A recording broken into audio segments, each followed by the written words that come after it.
Yes, good afternoon, everyone. I hope I'm audible and visible.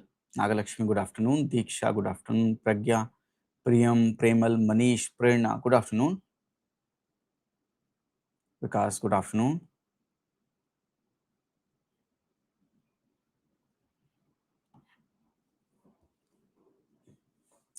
Vaibhav, good afternoon. Vaishnavi, good afternoon. अगर audio video visible है तो please true पर click कीजिए, otherwise false पे click कीजिए. Omkar, Vaibhav, Vaishnavi, Nikita, Gaurisha, Prerna, Ayaan, Neha, good afternoon. Good afternoon. I hope यहाँ तक आपको सब कुछ क्लियर है. कहीं पर पूरे भी मनी मार्केट या कैपिटल मार्केट में कहीं पर भी कुछ भी डाउट है तो बताओ. कुछ भी डाउट है तो बताओ.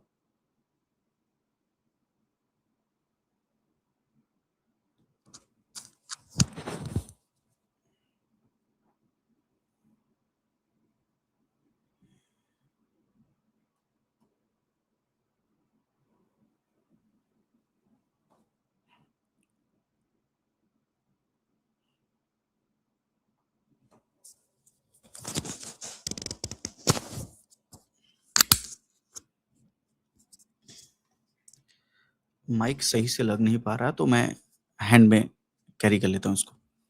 एक बार सर एनएफटी बताओ, नॉन फंजिबल टोकन.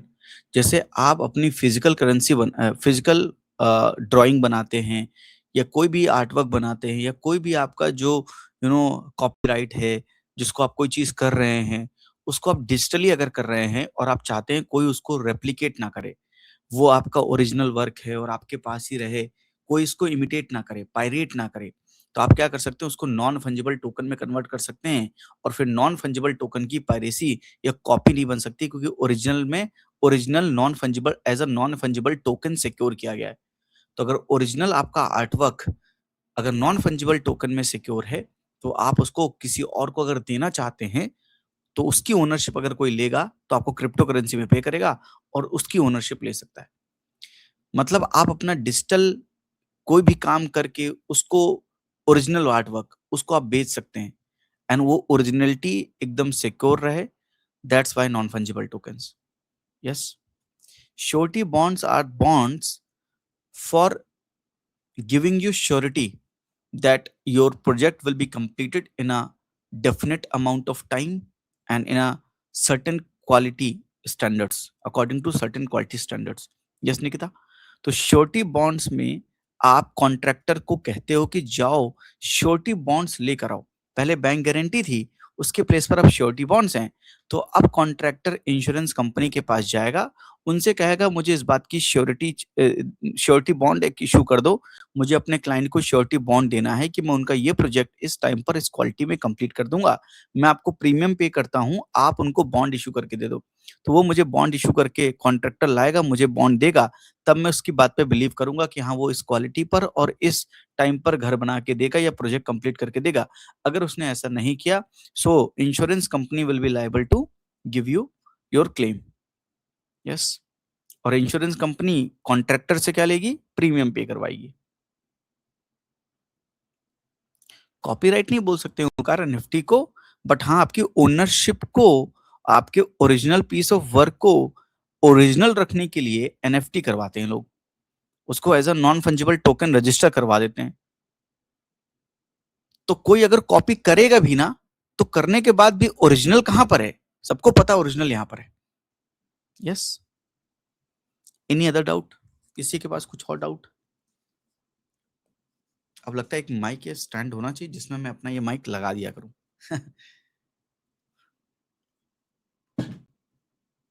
कुछ है नहीं अभी यहाँ पर. इसको अगर मैं नीचे रखूं तो क्या आपको आवाज आ रही है मेरी? अगर इसको मैं नीचे रख दूं तो आवाज आ रही, क्लियर आ रही है आवाज?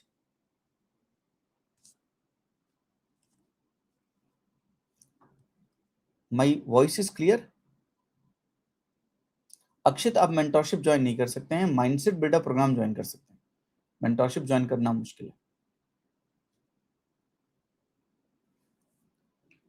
तो नीचे रखा हुआ है mike. I hope my voice is clear. Yes, clear है तो ठीक है, फिर मैं नीचे रख देता हूं. स्टार्ट करें क्लास को. तो एक बार सभी लोग मिलकर लिख दीजिए कमेंट सेक्शन में अपना manifestation. Please write down your manifestation in the comment box. चलिए भाई, क्लियर है सर, बट थोड़ी सी इको है, इको इको क्या कर सकते हैं ऐसा इको को रोकने के लिए? आई थिंक अब कैसी है, अब ठीक है क्या?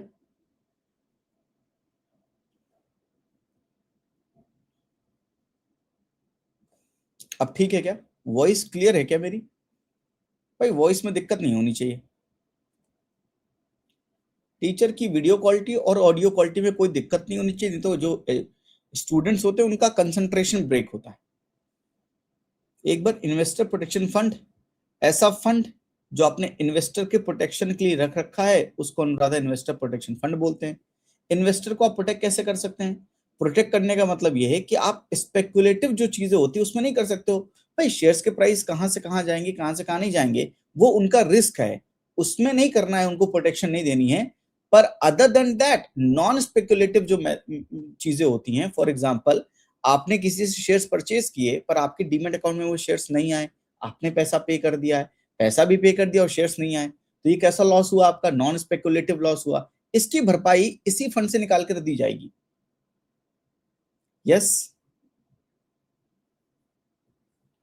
इन्वेस्टर की एजुकेशन कि भाई किस तरह से बुल होता है, कौन बियर होता है, ये एजुकेशन देना है। उसके लिए अगर कोई पैसा चाहिए तो इसी से निकाल के दे देंगे। किसी कंटेंट क्रिएटर से रील बनवानी है ताकि हम अवेयरनेस जनरेट कर सकें, तो उस कंटेंट क्रिएटर से अगर सेबी बॉम्बे स्टॉक एक्सचेंज को बोल रहा है कि इन्वेस्टर की एजुकेशन बढ़ाओ, तो बॉम्बे स्टॉक एक्सचेंज ने लेट से मुझे पकड़ लिया कि जाइए तुषांत यादव एक अच्छी रील बनाइए जिसमें दुनिया को बताइए कि ये रिस्क है और ये रिवॉर्ड है। तो वो अवेयर कीजिए लोगों को। मैंने अवेयर किया, मुझे पैसा कहां से मिलेगा? इन्वेस्टर प्रोटेक्शन फंड से पैसा मिलेगा। ठीक है, यस सर, एक बार बोल दो सब लोग, डन सर डन। चलिए तो आगे की अपनी लीला शुरू करते हैं। तो हमने पूरा theme to financial market complete किया। आइए उसमें जो कुछ अपडेट्स हैं अब आपको बेहतर समझ में आएंगे, इन अपडेट्स को भी कवर कर लेते हैं। हेडिंग डालिए banking laws amendment act. Banking laws amendment act 2025। तो बैंकिंग लॉज कब आए थे? बैंकिंग अमेंडमेंट एक्ट कब आया था? बैंक रेगुलेशन एक्ट 1949 में। उसको अमेंड किया गया 2025 में। अमेंडमेंट में कहा गया ये इफेक्टिव होगा 1 अगस्त 2025 से। अमेंड की banking laws including RBI act, banking regulation act, SBI act, banking companies act, इन सबको क्या किया गया है? अमेंड किया गया है। तो बैंकिंग लॉज अमेंडमेंट एक्ट 2025 में कुछ 3-4 एक्ट्स को एक साथ अमेंड किया गया है। सर पर्पस क्या था अमेंड करने का? उसमें जो हमेशा बैंक के डायरेक्टर्स होते हैं उनके हमने सब्सटेंशियल इंटरेस्ट की लिमिट को 5 लाख से 2 करोड़ रुपए कर दिया है ताकि इनसाइडर कंट्रोल रिस्क को हम कर्व कर सकें। सर क्या होता है इसका मतलब? तो आप पहले ऑब्जेक्टिव लिख लो, ऑब्जेक्टिव लिख लो, एक बार आप लिखो और आपको पूरी चीजें समझ में आ जाएंगी। ऑब्जेक्टिव लिखिए, to curb insider control risk by ensuring that the substantial interest definition aligns with the modern economic realities and the corporate structure. Substantial interest company में क्या होता है ये आपके लिखा है। Under the Banking Regulation Act, substantial interest in a company refers to holding shares over 5 lakh rupees or 10% of the paid up capital of the company, whichever is less. तो अगर आपने कंपनी के 5 लाख रुपए तक के शेयर्स को hold किया है या 10% of the paid up capital अगर होल्ड किया है, इनमें से जो भी कम होगा उसको अगर आपने होल्ड किया है, उसी चीज को हम बोलते हैं substantial interest in the company. Sir audio नहीं आ रही है क्या? कैसे हो सकता है बेटा ऑडियो नहीं आए? लो मैं हाथ पे पकड़ लेता हूं, ठीक है।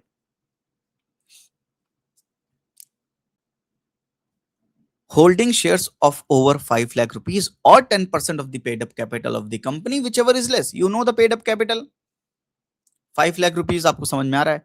तो सब्सटेंशियल इंटरेस्ट कहते हैं कि मतलब थोड़ा बहुत कंपनी में हम अपना काम दे रहे हैं, अपना इनपुट दे रहे हैं, खून जला रहे हैं। तो डायरेक्टर कह रहे हैं कुछ तो इंटरेस्ट हमें भी मिलना चाहिए, कुछ तो मतलब मुनाफा हमें मिलना चाहिए, तो कम से कम कुछ तो स्टेक कंपनी में हमारी भी होनी चाहिए। That is called substantial interest in the company. तो कितना होना चाहिए? 5 लाख रुपीस और 10%। ये तो बहुत कम हो गया आज के हिसाब से। मॉडर्न डे के हिसाब से अगर आप कहोगे कि आपकी ओनरशिप इतनी ही हो सकती है 5 लाख रुपए या 10% of the paid up capital which ever is less, तो बड़ी दिक्कत वाली बात है। फिर वो कुछ और काम करना शुरू कर देंगे, फिर इधर उधर पैसे कमाने के लिए करना शुरू कर देंगे।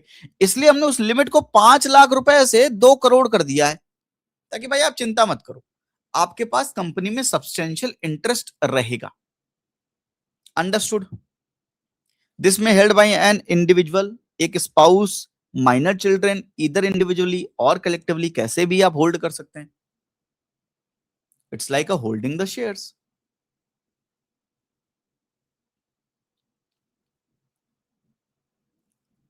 This also extend to cooperative banks director. हमने कोऑपरेटिव बैंक्स के डायरेक्टर का टेन्योर भी बढ़ा दिया है इस एक्ट से ही। This act also extend cooperative banks director tenure, 8 साल था उसको 10 साल कर दिया है। And that is in line with the cooperative sector reform. तो कोऑपरेटिव सेक्टर को हम रिफॉर्म वैसे भी कर रहे थे, उसी के लाइन में हमने इन कोऑपरेटिव बैंक्स के जो डायरेक्टर्स हैं उनका टेन्योर 8 साल से 10 साल कर दिया है। हालांकि पूछेगा नहीं, पर क्योंकि अमेंडमेंट ताजा ताजा है तो मैं चीजें छोड़ना नहीं चाहता कि भाई इस चक्कर में आपका एग्जामिनेशन में अगर एक पॉइंट ऐसा आ गया फैक्चुअल तो छूट जाए। कल के दिन एग्जाम में सब्सटेंशियल इंटरेस्ट अगर पूछ लिया कि the term substantial interest seen in the news in the context of, फंस जाओगे आप। पढ़ा के जा रहा हूं, फंसोगे नहीं। अब पढ़ा के चल रहा हूं, फंसने नहीं दूंगा भाई एग्जाम में। हर वो चीज जो एग्जामिनेशन, इस बार की एग्जामिनेशन, हर बार की नहीं, प्री 2026 के लिए इंपॉर्टेंट है, उसको मैं कवर करवाऊंगा। हो सकता है 27-28 के लिए कुछ और इंपॉर्टेंट हो सकता है 22-23 के लिए कुछ और इंपॉर्टेंट था।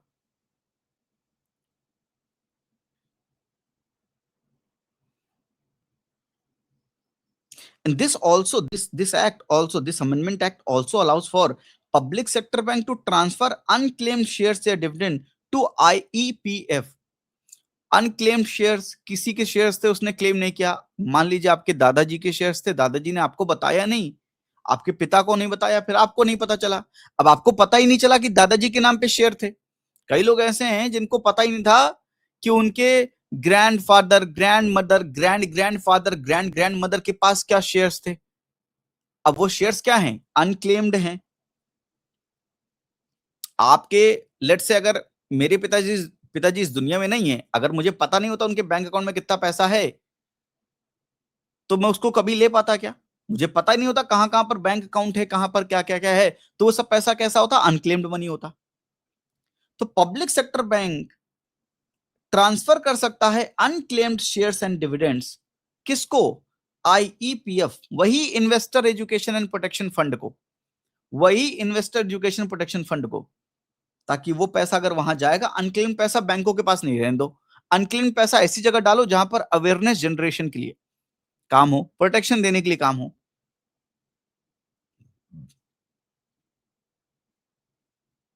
Can we convert physical shares into demat account?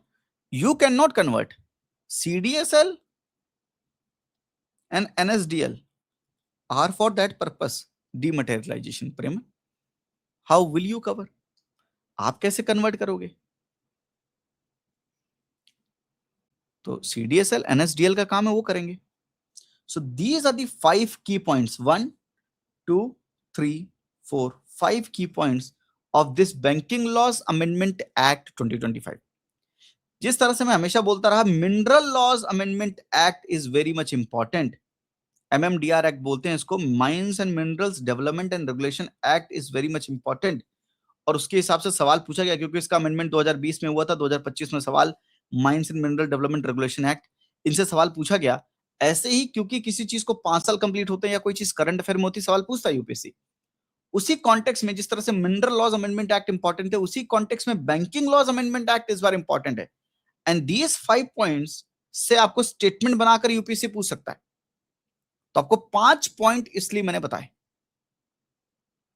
5वां point, public sector bank empowered to fix statutory auditors remuneration for better operational autonomy.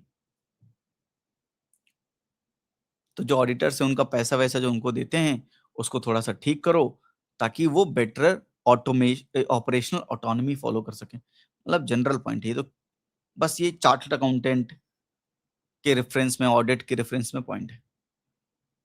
जितना बेहतर ऑडिट होगा, जितनी बढ़िया चीजें होंगी, जितना ट्रांसपेरेंसी मेंटेन करेंगे, फाइनेंशियल सेक्टर उतना वाइबल, उतना स्ट्रांग बनेगा।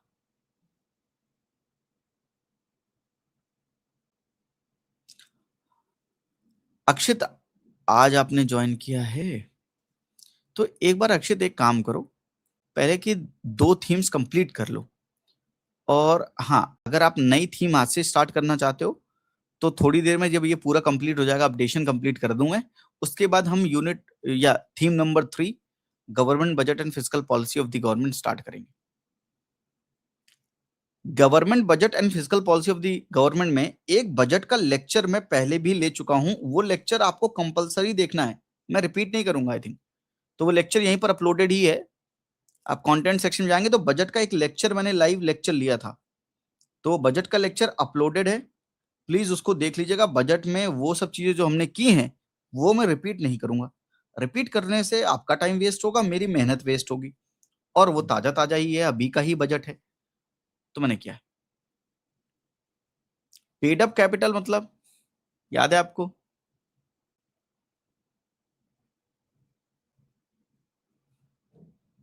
यस। तो पहले आप कितना होल्ड कर सकते थे शेयर? 5 लाख रुपए तक के शेयर होल्ड कर सकते थे, ये 10% of the paid up capital. तो अगर कंपनी की paid up capital let's say 100 lakh rupees है या 1 करोड़ रुपीज है, उसका 10% मतलब 10 lakh rupees, which ever is less, 5 lakh और 10 लाख, 10% एंड 5 लाख में जो भी कम होगा उतना ही होल्ड कर सकते थे पहले। अब वो लिमिट 5 लाख से 2 करोड़ रुपए कर दी गई है।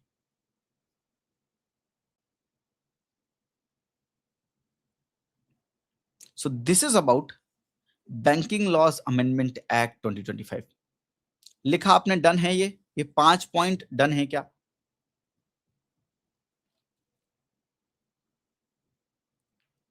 इसमें सबसे इंपॉर्टेंट क्या है? सब्सटेंशियल इंटरेस्ट एंड ये लिमिट 5 लाख से 2 करोड़ की, सबसे इंपॉर्टेंट पॉइंट ये। हाँ जी, अंडरस्टूड, पक्का, डन। चलिए, नेक्स्ट है account aggregator, a framework, account aggregator, account aggregator framework क्या है ये RBI regulated consent based digital platform है। भाई ये क्या है? ये आरबीआई इसको रेगुलेट करता है, ये कंसेंट बेस्ड डिजिटल प्लेटफॉर्म है। ये कुछ नहीं जैसे उबर ओला होता है वैसा ही एक डिजिटल प्लेटफॉर्म है। ये करता क्या है, ये इसका ऑब्जेक्टिव क्या है? It securely shares financial data. ये digital platform is meant for sharing financial data. Banks, investments, loans etcetera का data, financial data securely share करता है, सिक्योरली शेयर करता है, so that ease of credit access and financial services हो पाए,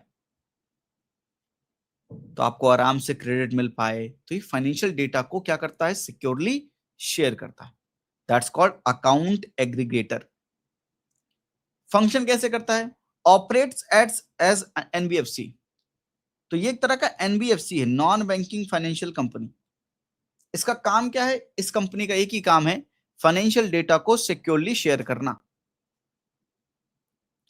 Account aggregator, data intermediaries that cannot store, view or monetize data, only transfer it with user consent. तो ये store नहीं कर सकते हैं, व्यू नहीं कर सकते हैं, मोनेटाइज नहीं कर सकते हैं डेटा को, सिंपली ये ट्रांसफर कर सकते हैं यूजर की कंसेंट से, और कुछ नहीं कर सकते। ये एक तरह से डेटा इंटरमीडिएटरीज हैं। डिजिटल प्लेटफॉर्म जैसे उबर ओला क्या है? इंटरमीडिएटरी है।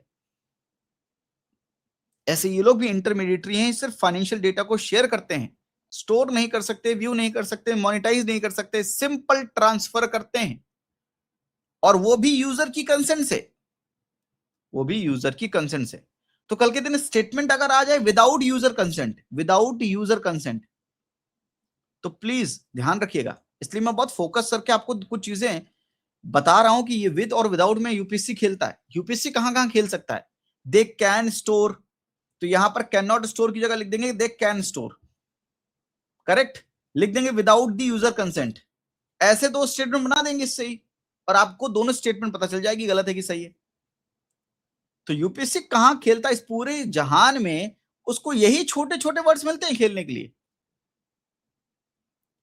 Account aggregator framework, digital public infrastructure. तो इंफ्रास्ट्रक्चर कैसा है? डिजिटल है, पब्लिक इंफ्रास्ट्रक्चर है। So it is a recognised as part of India's DPI ecosystem. तो अकाउंट एग्रीगेटर को हमने डिजिटल पब्लिक इंफ्रास्ट्रक्चर इकोसिस्टम का पार्ट माना है, जो कि G20 2023 में आया था। अलॉन्ग साइड द आधार भी है, यूपीआई भी है, हमारा डिजिटल पब्लिक इंफ्रास्ट्रक्चर है, और ONDC open network for digital commerce. ये सब हमारे क्या है? डिजिटल पब्लिक इंफ्रास्ट्रक्चर हैं। और अकाउंट एग्रीगेटर को भी रिकॉग्नाइज क्या किया गया है? As a part of DPI ecosystem 2023 में। recent progress, there has been a strong adoption. This ecosystem facilitated 1.6 lakh crore rupees loans in FY25, improves the digital lending and inclusion. तो ये financial inclusion को बढ़ावा दे रहा है, digital lending को promote कर रहा है। अप्रॉक्स 1.6 लाख करोड़ लोन्स इसने फैसिलिटेट किए हैं। फैसिलिटेट किए मतलब दिए नहीं है, डेटा देके फैसिलिटेट किया है, डेटा देके फैसिलिटेट किया है बस।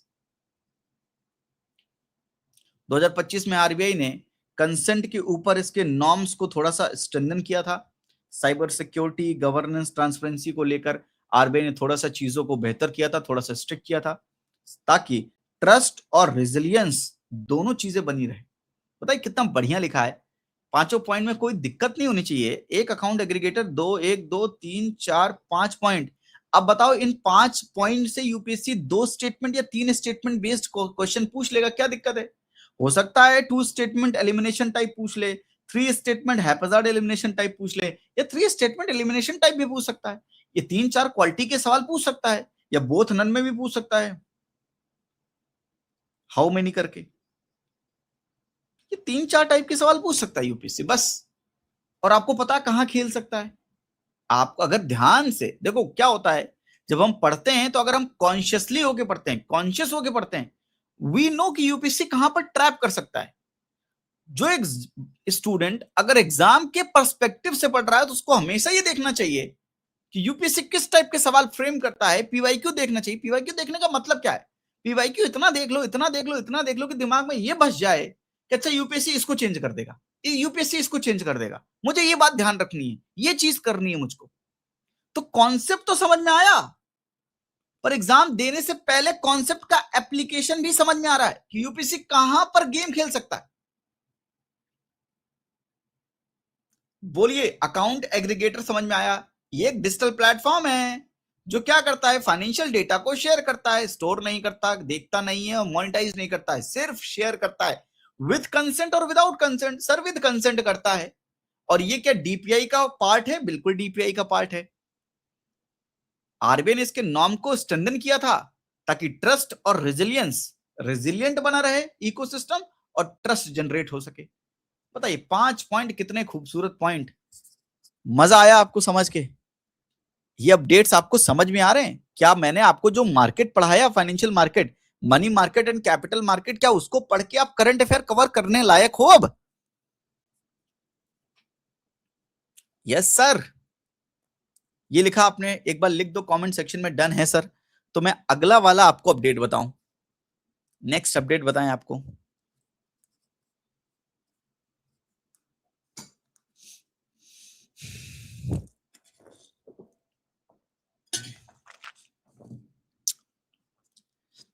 बाय द वे, मैं करंट अफेयर का भी टीचर अच्छा बन सकता हूं, पर करंट अफेयर करवाना बड़ा हेक्टिक टास्क हो जाता है। ये तो करंट अफेयर में मुझे बड़ा इंटरेस्ट आता है वैसे। और करंट अफेयर क्या कवर करने चाहिए, कहां पर ध्यान देना चाहिए, मैंने पीवाईक्यू को इतना देख रखा है। ये मेरा अहंकार और ईगो नहीं है, ये मेरा खुद पे ये कॉन्फिडेंस है कि मैंने इतनी बार पीवाईक्यू देख रखे हैं, इतनी बार देख रखे हैं, मतलब कि मैं ये बता सकता हूं कि किसी भी टॉपिक में यूपी से सवाल कैसे बनाएगा।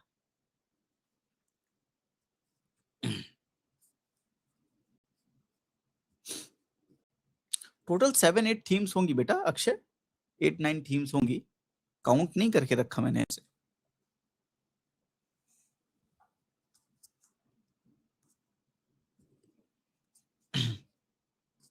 एमएमजेड बना रहे हैं, उसको पढ़ा नहीं रहे ना।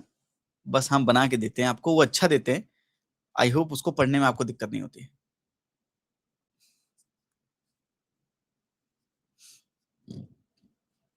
और मैं आपको कभी भी पूछ लूं अब अकाउंट एग्रीगेटर क्या है, मैं लिख के देता हूं, आप बता दोगे? क्योंकि मैंने आपको ऐसे जनरल नहीं पढ़ाया, मैंने आपको स्पेसिफिक पॉइंट जो बताए हैं 5 बार बताए हैं। तो 5 बार बताने से क्या होता है ना, जब टीचर 5 बार बताता है ना कि ऐसे सवाल पूछेगा, ऐसे सवाल पूछेगा, यहाँ पर दिक्कत हो सकती है, यहाँ पर, तो स्टूडेंट क्या करता है, उन चीजों को बड़ा नोट डाउन करता है दिमाग में। और जब स्टूडेंट दिमाग में नोट डाउन करता है ना, तो उसके गलती होने के चांसेस बहुत कम हो जाते हैं। मैंने ये समझा है।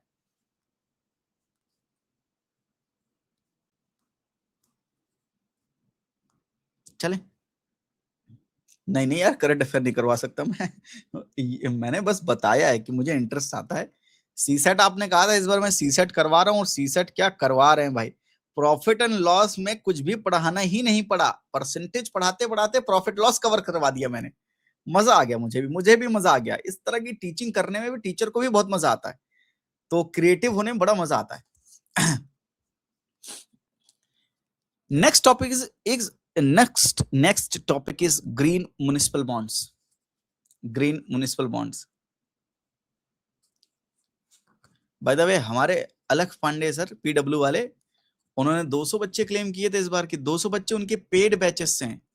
फिर उन्होंने एक लिस्ट प्रोवाइड की थी, सत्यवादी बनकर सबके सामने आकर उन्होंने एक लिस्ट प्रोवाइड की कि देखिए हमारे ये स्टूडेंट जो निकले हैं ये इस बैच का पार्ट है। और वो जिस बैच के पार्ट थे, 5-10 लोगों को छोड़कर बाकी सब लोग फ्री बैचेस में एनरोल थे। कोई पेड बैच में 5-10 बच्चे थे बस। कोई 500 क्लेम कर रहा था, कोई 200 क्लेम कर रहा है, कोई 800 क्लेम कर रहा है। ऐसे क्लेम करने लगे तो कहां जाएंगे हम। तो मुझे बड़ा शौक लगता है कि ऐसे लोग जो इंडस्ट्री में बहुत अच्छा करते करते करते करते अंत में कैसे करप्ट हो जाते हैं। मुझे अंदर से धक्का लगा थोड़ा सा, मुझे लगा ये आदमी ऐसा नहीं कर सकते हैं। पर मुझे थोड़ा सा धक्का लगता है अंदर से कि अरे ये भी ऐसे ही कर रहे हैं। अरे आप तो कम से कम ठीक करते। पर anyways, green municipal bonds, India's first certified green municipal bond issued by the Ghaziabad Nagar Nigam under स्वच्छ भारत मिशन अर्बन। तो ये क्या है, एक बॉन्ड है जो म्युनिसिपैलिटी ने इशू किया है, नगर निगम ने इशू किया है, और ये ग्रीन प्रोजेक्ट्स के लिए है। तो कैसा बॉन्ड है, ग्रीन म्युनिसिपल बॉन्ड है। तो definition, debt instrument issued by urban local bodies to fund environment sustainable infrastructure projects. Nature, combine municipal bonds, local infrastructure funding plus green bonds, climate friendly projects.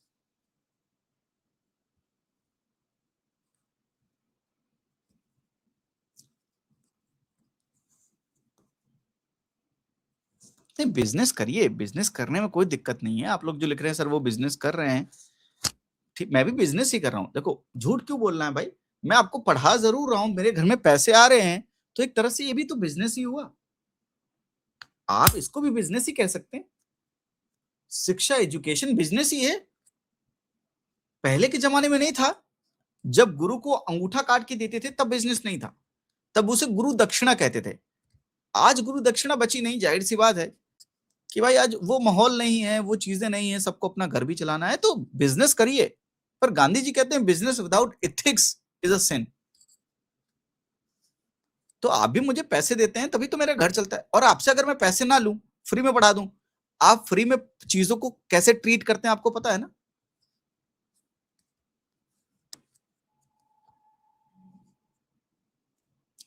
हाँ बिल्कुल राम ज्योति की इतनी लंबी journey होती है student, मैंने पहले ही दिन बोला था जब रिजल्ट आया था कि इतनी लंबी जर्नी होती है स्टूडेंट्स की, कि कहीं ना कहीं तो रजिस्टर करते रहते हैं बेचारे, फ्री फ्री में कहीं पर सिंसियरली पढ़ते हैं जाकर वाकई में पेड लेकर, कहीं पर फ्री फ्री में करते रहते हैं कि चलो पीडीएफ मिल जाएगी, चलो ये मिल जाएगा, चलो वो मिल जाएगा। अब अगर कोई मेरा फ्री में कोई एमएमजेड ले रहा है तो क्या मैं उसको बोलूं मेरा स्टूडेंट है? अरे मैंने पढ़ाया तो कुछ है नहीं, थोड़ी सी हेल्प क्या कर दी तो क्या मैं उसका हाथ पकड़ लूंगा कि मेरा स्टूडेंट है? अरे ये तो अनएथिकल है भाई। मैंने उसको कुछ पढ़ाया नहीं, कुछ सिखाया नहीं, मैं उससे कैसे कह सकता हूँ कि तुम मेरे स्टूडेंट हो, तुमने मुझसे सीखा? मतलब मेरी आत्मा कांप जाए ये कहते हुए।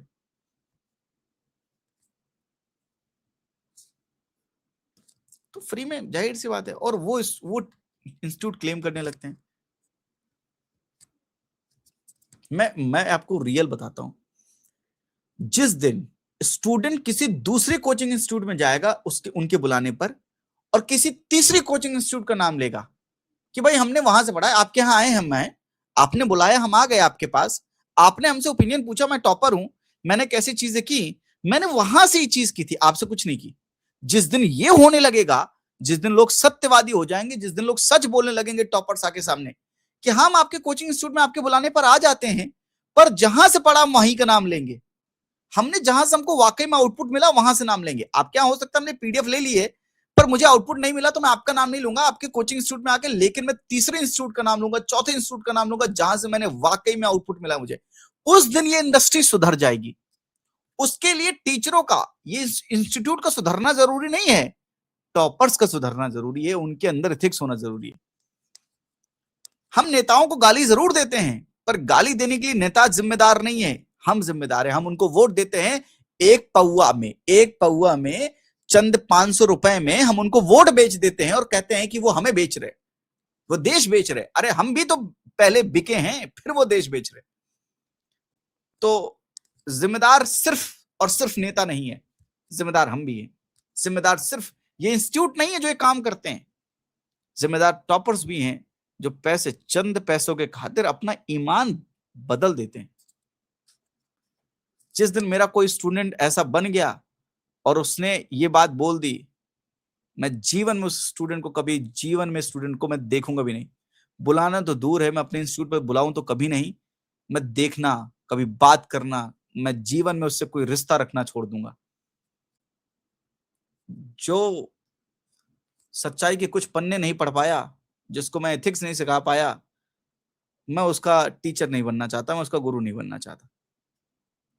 इसलिए आप सबसे मेरी बस एक ही रिक्वेस्ट है कि जिस दिन बने, चाहे आप दुनिया में 10 रुपए कमाएं, ईमानदारी के कमाना, ईमानदारी की कमाई बेईमानी की कमाई से कई गुना अच्छी होती है। चलिए ठीक है, ग्रीन म्युनिसिपल बॉन्ड समझ में आया आपको? हाँ, बड़ा धक्का लगता है, मैं आप लोग के साथ ही शेयर कर सकता हूँ, यू आर माई फैमिली, इसलिए पढ़ाते पढ़ाते आप लोग के साथ शेयर कर लेता हूँ। मैं किसी और के साथ शेयर कर नहीं सकता ये सब चीजें। आप ही लोग मुझे समझते हैं, मैं आपको समझता हूँ, बस यही है हमारा आपका रिश्ता। हालांकि मैं अभी अपने लैपटॉप को या मोबाइल को देख रहा हूँ, पर कमेंट्स आपके पढ़ता हूँ, तो बस हमारा और आपका यही रिश्ता है, इसलिए आपसे शेयर कर लेता हूँ। You are part of my family also, so I am a teacher, you are a student, but then also it's a family bond only. Next is incentive scheme for low value भीम UPI transaction, हम कर चुके हैं। जहां पर हमने, याद है, एमडीआर पढ़ा था, 0.15% पढ़ा था, ये ऑलरेडी हमने किया है, ठीक है। नेक्स्ट लिखिए इंडिया फर्स्ट मैरीटाइम एनबीएफसी। तो जहां पर जो चीज पहली बार होती है ना, यूपीएससी सवाल पूछता है, इसलिए मैं छोड़ना नहीं चाहता ये सब चीजें। कोई चीज पहली बार हो रही हो, कोई चीज आखिरी बार हो रही हो, कोई चीज सबसे बड़ी है, लार्जेस्ट है, तो जहां पर कुछ नाम वाली चीजें होती हैं, वो चीजें छोड़ के नहीं जाया जाता, यूपीएससी वाले पूछ लेते हैं।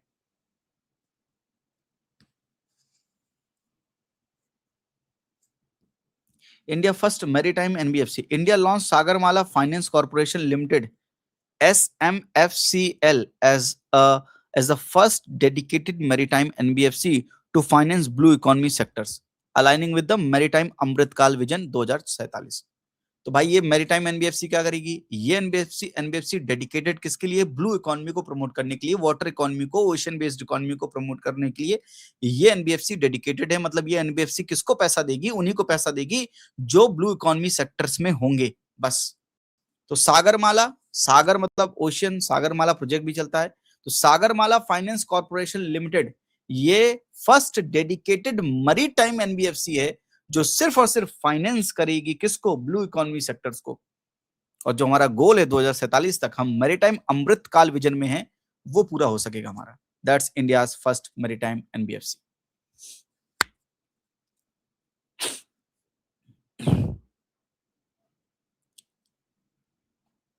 तो याद रखिएगा, एनबीएफसी का काम पता ही है, रीफाइनेंसिंग का काम है, पैसा लेती है फिर पैसा देती है।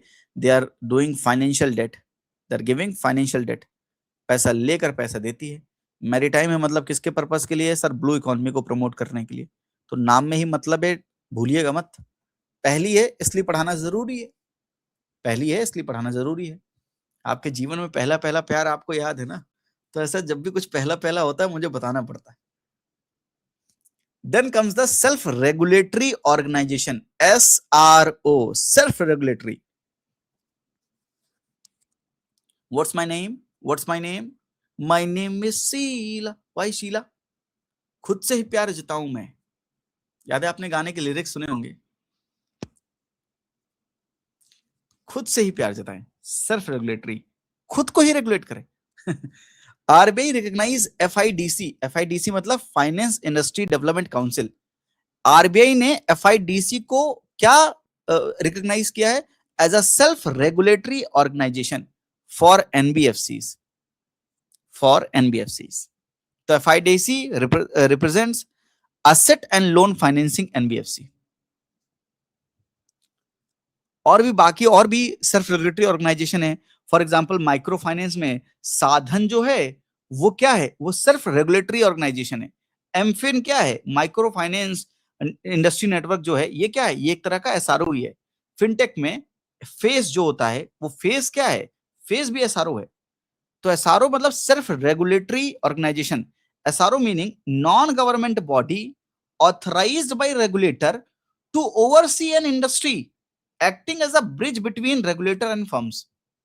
हर चीज गवर्नमेंट कर नहीं सकती है, हर चीज रेगुलेटर भी नहीं कर सकता है।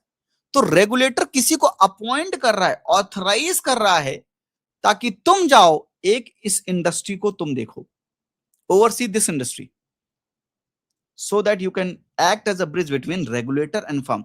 तो मैं रेगुलेटर हूं, मान लो सिंपल अगर समझाऊं, मैं डैड, मेरे बच्चे सन एंड डॉटर, उनके बीच में मैंने किसको अपॉइंट कर दिया है? अपनी वाइफ यानी इनकी मॉम को अपॉइंट कर दिया है कि इनको देखते रहना और हम दोनों के बीच में ब्रिज बने रहना। हम सबके घर में ये होता है बाय द वे। पापा को बता दूंगी तुम्हारे, तुम ऐसा करोगे तो तुम रात को ऐसे जाओगे, पापा पापा से पूछ लो अपने। ये सब क्या है? ये मॉम जो बीच में काम कर रही है, ये मॉम क्या है? सेल्फ रेगुलेटरी ऑर्गेनाइजेशन, एसआरओ है मॉम, एसआरओ है मॉम। रेगुलेटरी बेसिस आरबीआई की जो ओमनीबस एसआरओ फ्रेमवर्क है 2024 का, उसके बेसिस पर ये है। It's a non profit section 8 company, कोई प्रॉफिट नहीं है, जो भी पैसा आता है, जो भी प्रॉफिट होता है, ये कंपनी में दोबारा डालते हैं। With diversified share holding less than 10% पर एंटिटी, मतलब बहुत से लोग हैं और हर एक एंटिटी को लेस देन 10% का ही शेयर होल्डिंग मिलता है। तो कम से कम 10-12 एंटिटीज हैं जो कि मिलकर ये चला रहे हैं। ओमनीबस एसआरओ फ्रेमवर्क, आरबीआई का जो ओमनीबस एसआरओ फ्रेमवर्क है उसके अंतर्गत ये काम किया गया है। एफआईडीसी को, करंट अफेयर में क्या है, एफआईडीसी को हमने एसआरओ अपॉइंट किया है फॉर एनबीएफसी, फॉर एनबीएफसी। इनका फुल फॉर्म लिखा है मैंने यहाँ पर। अगर एमफिन का फुल फॉर्म चाहिए, micro finance industry network. Face का फुल फॉर्म चाहिए, fintech association for consumer empowerment. अगर आपको फुल फॉर्म लिखना है तो फुल फॉर्म भी लिख सकते हैं आप। Any doubt, any issue, let me know.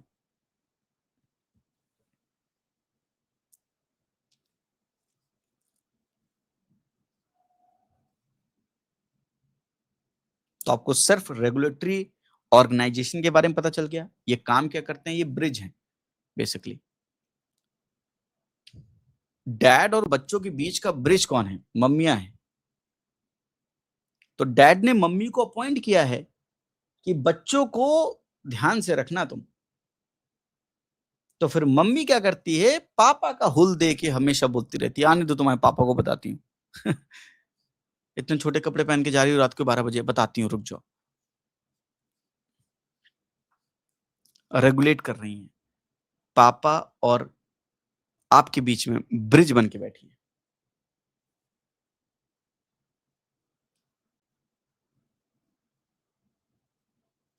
क्या एसआरओ एकदम क्लियर है? एसआरओ एकदम क्लियर है। ये रेगुलेशन कैसे कर रहा है आरबीआई? आरबीआई का ओमनीबस एसआरओ फ्रेमवर्क है, उसके अंतर्गत काम हो रहा है। हाँ, लास्ट पॉइंट मैं दिखा रहा हूं, देख लो आराम से, कोई दिक्कत नहीं है। चीजें समझ में आ रही ना आपको? बस मेन ये है कि आपको जो मैं समझा रहा हूँ, जो अपडेट दे रहा हूँ, ये समझ में आ रहा है ना आपको? आपको इतना पढ़ा दिया है कि आपको समझ में आ रहा है।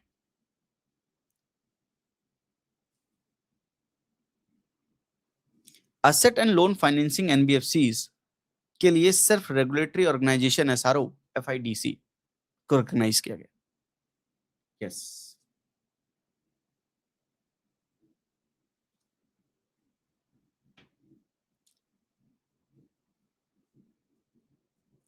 रेगुलेटर नहीं कह सकते हैं, एक तरह से ओवरसी कर रहे हैं, देख रहे हैं, ध्यान रखते हैं, हाँ गार्जियन टाइप के हैं, बस ये बोल सकते हैं। अगर आपको समझना है इस तरह से समझना है तो ऐसे समझ सकते हैं आप।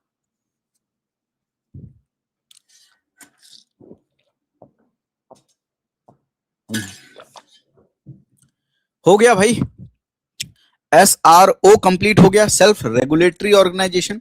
Self regulatory organisation. फिर हमने वन स्टेट वन आरआरबी किया था, बिल्कुल। स्मॉल फाइनेंस बैंक में क्या था कि भाई हाँ उनका 75% था पीएसएल का, उसको 60% कम कर दिया गया है, 60% कर दिया गया है, 15% से कम कर दिया गया है, 60% कर दिया गया है, ये किया था हमने, बिल्कुल। यस। अब आते हैं ये बैंक डॉट इन डोमेन। जैसे मेरा क्या है, मेरे वेबसाइट में जाएंगे तो क्या है वेबसाइट, होप तुशांत .com। तो मेरा .com है डोमेन, तो मेरा है नाम प्लस .com। तो ऐसे .com की जगह .in भी होता है। आपने कई वेबसाइट देखा होगा .in होगा जिसमें। यूपीएससी का क्या है, यूपीएससी का क्या है, किसी को पता? .in है .com है, यूपीएससी का क्या है? यूपीएससी का क्या है, याद है आपको? ऐसे ही बैंकों के लिए भी बैंक डॉट इन डोमेन करना है। तो आरबीआई ने कहा कि हम dedicated bank dot in domain करेंगे for Indian banks operationalise till 31 October 2025, ताकि कोई भी डिजिटल पेमेंट में फ्रॉड ना हो। क्या करते हैं कई लोग, बहुत ढेर सारे बैंक की वेबसाइट खुद बना लेते हैं, बैंक की वेबसाइट खुद बना लेते हैं। एसबीआई, मान लीजिए SBI.com है, आपने एक वेबसाइट बना लिया SBI.in। अब आपने क्या किया, इससे कोई मैसेज भेजा किसी को, अब उसके अकाउंट डिटेल के हिसाब से सब कुछ भेजा, अब इस डोमेन से आ रहा तो उसको लगेगा अरे सब कुछ ठीक है, और जैसे वो लिंक पर क्लिक करेगा वैसे उसके साथ फ्रॉड हो जाएगा। तो आरबीआई ने कहा कि यार ये चक्कर छोड़ते हैं, हम सभी बैंकों का डोमेन एक कर देते हैं कि सब लोग बैंक्स डॉट इन यूज करेंगे। तो dedicated bank dot in domain for Indian banks operationalised till 31 October 2025, ताकि डिजिटल पेमेंट फ्रॉड कम हो सके, खत्म हो सके। और वैसे भी डिजिटल फ्रॉड्स तो बहुत होते हैं। पर्पस क्या है, ट्रस्ट बढ़ाना है, सिक्योरिटी बढ़ानी है, ऑथेंटिसिटी, बैंकिंग वेबसाइट की ऑथेंटिसिटी को बढ़ाना है। मैनेज कौन करेगा, implementation manage by IRDR authorise by NIXI, national internet exchange of India. Implementation करेगा IRDRBT। इसका फुल फॉर्म एक बार चेक कर लेना क्या है, IDRBT का फुल फॉर्म देख लेना एक बार, मुझे भी भूल गया। और ऑथराइज कौन करेगा, निक्सी करेगा, national interest exchange of India, national internet exchange of India. जाहिर सी बात है हम डोमेन ले रहे हैं, इंटरनेट की जरूरत पड़ेगी तो ऑथराइज करना जरूरी है। तो national internet exchange of India इसको निक्सी जो है ऑथराइज करेगा। Domain name unique internet address होते हैं, for example .in is India's country code top level domain, इसे हम बोलते हैं CCTLD, country code top level domain. Significance क्या है, अगर आप country code top level domain हो, it reflects national digital identity besides website identification. Website identification से बियॉन्ड जो है, ये एक नेशनल डिजिटल आइडेंटिटी के रूप में काम करता है, ये इसका सिग्निफिकेंस है।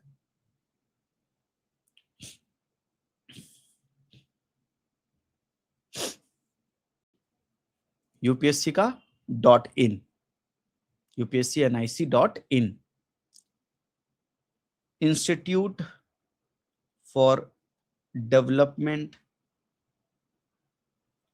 And research in banking technology, ये फुल फॉर्म है भाई,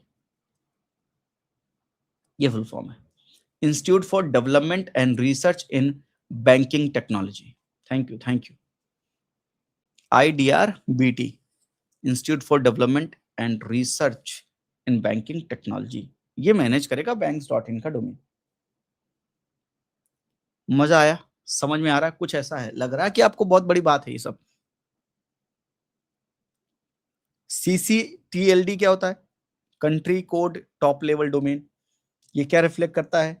नेशनल डिजिटल आइडेंटिटी रिफ्लेक्ट करता है besides the website identification.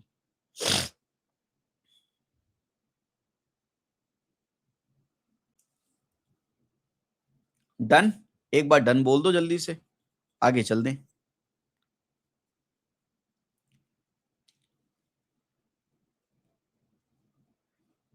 Liquidity coverage ratio हमने कवर कर लिया था क्लासेस में ही, तो लिक्विडिटी कवरेज रेशियो पहले से ही कवर है। बिल्कुल सर। हाउस होल्ड का डेट असेट का, ये बाद में आरबीआई का डेटा देखेंगे कि हाउस होल्ड के बारे में क्या हो रहा है। आरबीआई की इंटीग्रेटेड ओम्बड्समैन स्कीम लिख लीजिए भाई, RBI is integrated ombudsman scheme. हमने स्टेट, अभी क्या हुआ है नया करंट अफेयर में, क्यों है?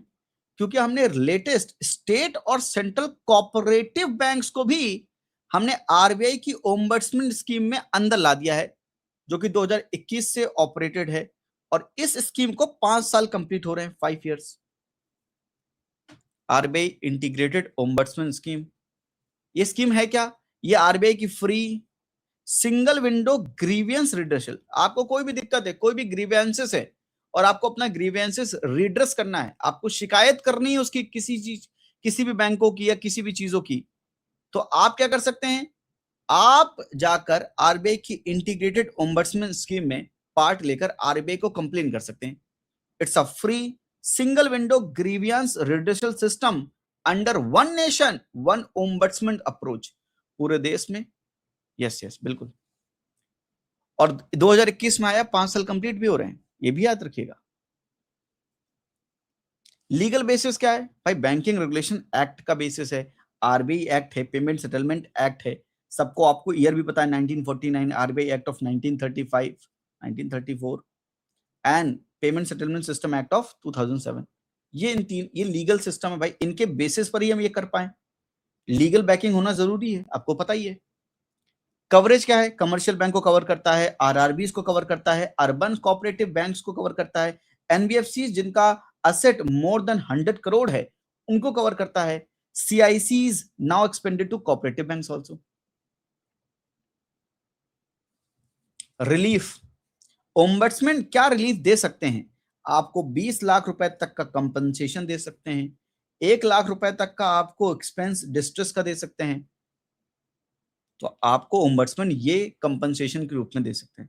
This is handled by RBI ombudsman office and CrPC. CrPC, बोलिए समझ में आया सब कुछ? लिख लीजिए प्लीज, लिख लीजिए। CCTLD country code top level domain reflect क्या करता है? नेशनल डिजिटल आइडेंटिटी को रिफ्लेक्ट करता है, बियॉन्ड दी वेबसाइट आइडेंटिफिकेशन से ज्यादा नेशनल डिजिटल आइडेंटिटी को रिफ्लेक्ट करता है। .in डोमेन, इसलिए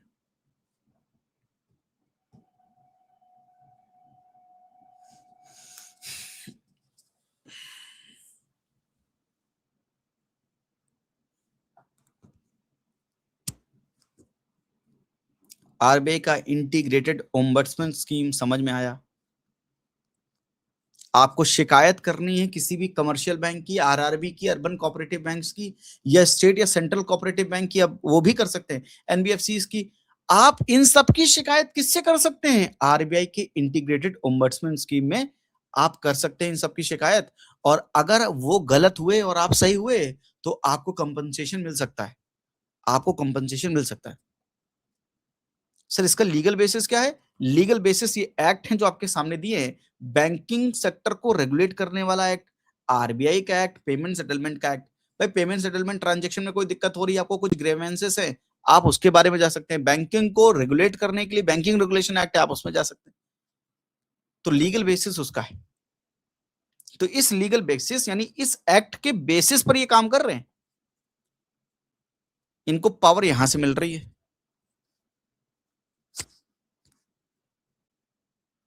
डन है, डन है।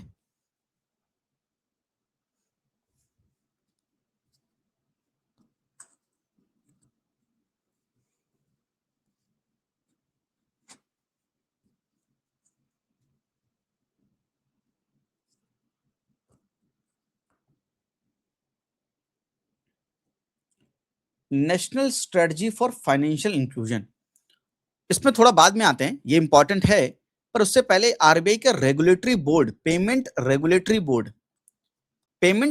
बोर्ड करते हैं, पेमेंट को रेगुलेट करने वाला बोर्ड, पेमेंट्स रेगुलेटरी बोर्ड।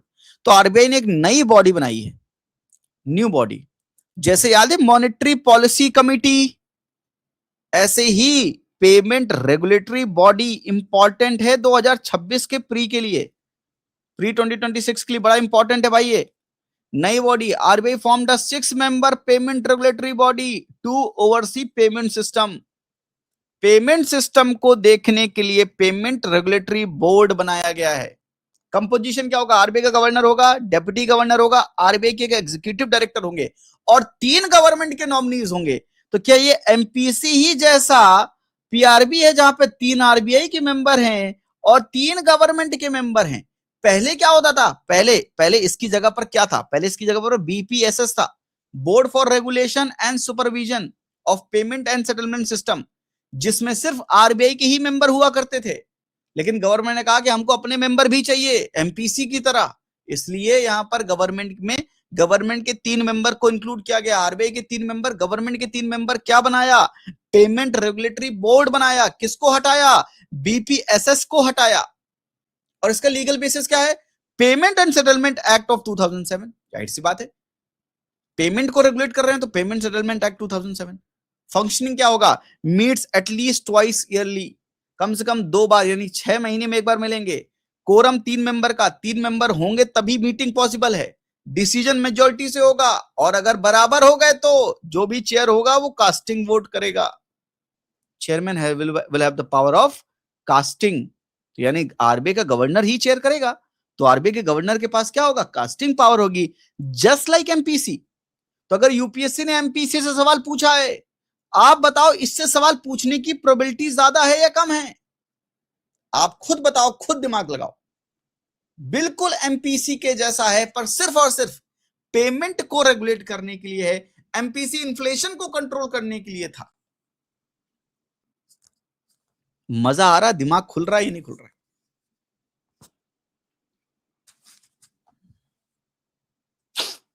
सब में 5 पॉइंट, इसमें भी 5 ही पॉइंट है। 1 2 3 4 5 पॉइंट, 5 पॉइंट। अगर हर एक चीज का 5 पॉइंट तुमको पता है, इंपॉर्टेंट टॉपिक्स के 5 पॉइंट इंपॉर्टेंट वाले पता है, तुमको दुनिया भर की चीजें पढ़ने की जरूरत नहीं है, सिर्फ 5 पॉइंट पढ़ने की जरूरत है। 5 इंपॉर्टेंट पॉइंट्स, टॉपिक डन। अब बताइए इसको समझाने मुझे कितना टाइम लगा? कुछ नहीं लगा। मुझे आपको एमपीसी का रेफरेंस देना था, आपके दिमाग में तुरंत चमक जाएगा, आपको तुरंत समझ में आएगा। और अब ये याद भी रहेगा कि हाँ सर ने बोला था एमपीसी जैसा है, तो आपको याद भी रहेगा कि पहले आरबीआई के मेंबर थे, अब इसमें 3 गवर्नमेंट के भी हैं, आपको याद रहेगा। मेन काम क्या है एग्जाम में? याद रहना। करंट अफेयर आपको पढ़ा नहीं रहा, मैं याद भी करवा रहा हूं, साथ में ही याद करते चलो मेरे। खत्म करो।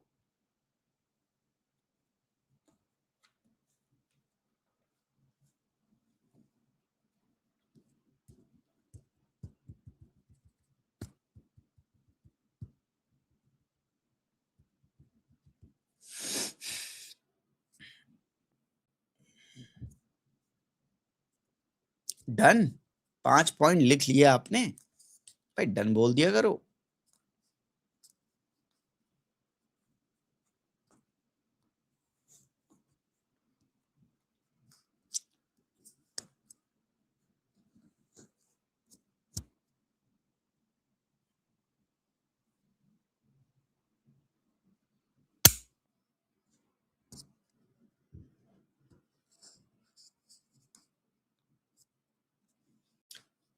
प्रेमल है तो नहीं, पर देखते हैं। Done done.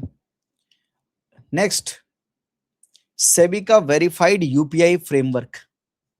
सेबी का वेरीफाइड यूपीआई फ्रेमवर्क, फ्रेमवर्क मतलब कुछ का ही होगा उसमें। वेरीफाइड यूपीआई फ्रेमवर्क एक नया इनिशिएटिव है किसका? SEBI. SEBI to implement verified UPI framework plus SEBI check tool to curb fraud in the investor payment. Investor payment में कोई फ्रॉड हो जाए उसको कर्ब करने के लिए सेबी का ये चेक टूल है, चेक टूल, चेकिंग टूल है ये verified UPI framework. Objective, prevent fund diversion, यहां से फंड उधर डाइवर्ट करना, उधर डाइवर्ट करना। Improve real time payment security, जब आप पेमेंट कर रहे हो तो पूरा का पूरा पेमेंट सिस्टम सिक्योर रहे। इनहांस करे इन्वेस्टर का ट्रस्ट, जो इन्वेस्ट करना चाहता है उसका trust. Key features, mandatory for SEBI registered intermediaries, UPI ID verified by an NPCI with a green verified icon. तो एनपीसीआई क्या करेगी, आपकी यूपीआई आईडी को पहले वेरीफाई करेगी, एक ग्रीन टिक आएगा, उसके बाद आप पेमेंट करेंगे। Verified UPI framework. Transition, existing UPI ID is valid till 11 December 2026. Later only @valid UPI handles allowed.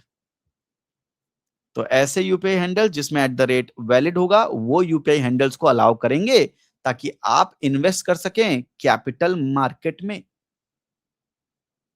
And SEBI check tool enables investor to verify UPI IDs before making payment. तो simple सा, भाई आप payment कर रहे हो, आपका UPI ID verified होना चाहिए, उसके लिए वेरीफाइड यूपीआई फ्रेमवर्क है।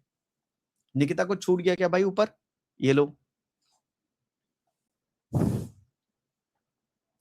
समझ में आ गया? कोई दिक्कत? तो कोई फ्रॉड ना हो, इन्वेस्टर का पेमेंट सही ढंग से हो जाए, फंड देने इधर गए थे उधर ना चला जाए।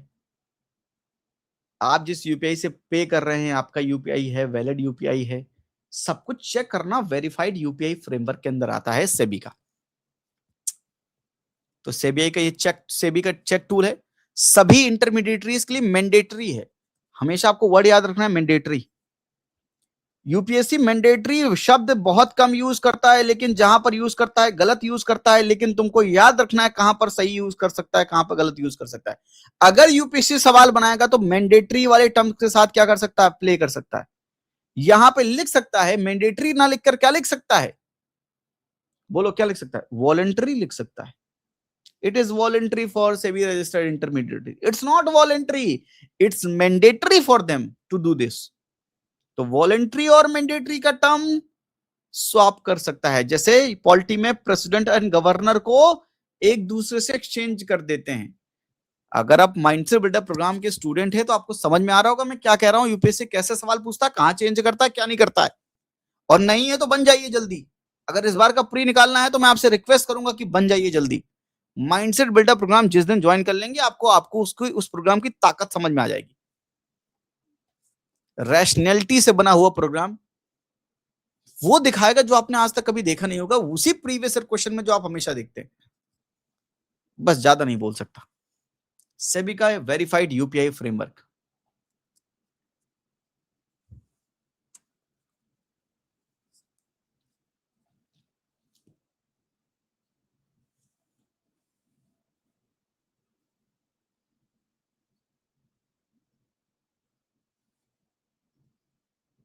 ये डन हो जाए तो डन लिखिए। आगे चलता हूं, इंडिया के सबसे पहले वेदर डेरिवेटिव्स में।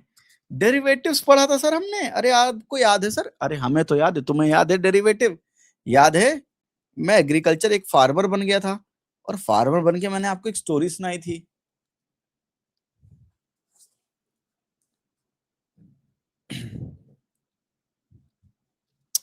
देखो, सेबी का verified UPI framework, 1 2 3 4 5 point, 5 important points, done. और यहां पर तो वो भी नहीं बताना है, इंडिया का फर्स्ट वेदर डेरिवेटिव में NCDEX and IMD signed a memorandum of understanding, एक एमओयू साइन किया है लॉन्च करने के लिए इंडिया का पहला वेदर डेरिवेटिव। क्या करेगा? It will enable farmers and allied sector to hedge against risk from erratic rainfall, heat waves and other unusual weather events. And other unusual weather events. तो एक डेरिवेटिव है जिसका एक ही काम है, फार्मर्स को, अलाइड सेक्टर वालों को उनके जो रिस्क से जिससे वो जूझ रहे हैं उनसे उनको बचाना है। It's a weather derivative. इस डेरिवेटिव की पावर कहां से, इस डेरिवेटिव का अंडरलाइंग एसेट क्या है कि वेदर की वजह से जो एसेट रखा है वो खराब ना हो जाए, उसके अगेंस्ट हेज करना है। हेज मतलब टू मिनिमाइज द रिस्क। याद है हेज फंड हमने पढ़ा था, सब याद होना चाहिए। अरे सर सब याद है, बहुत बढ़िया बात है। यस प्रेमल, आई टेक केयर, उसको मैं देख लूंगा, चिंता मत करो। इंडिया का फर्स्ट वेदर डेरिवेटिव समझ में आया। उसके बाद देखिए ease of doing business. UPSC ease of doing business के ऊपर ऑलरेडी सवाल पूछ चुका है। वर्ल्ड बैंक का जो इंडेक्स था ना, रिपोर्ट थी, इंडेक्स था, ease of doing business index, उसके ऊपर सवाल पूछ चुका है।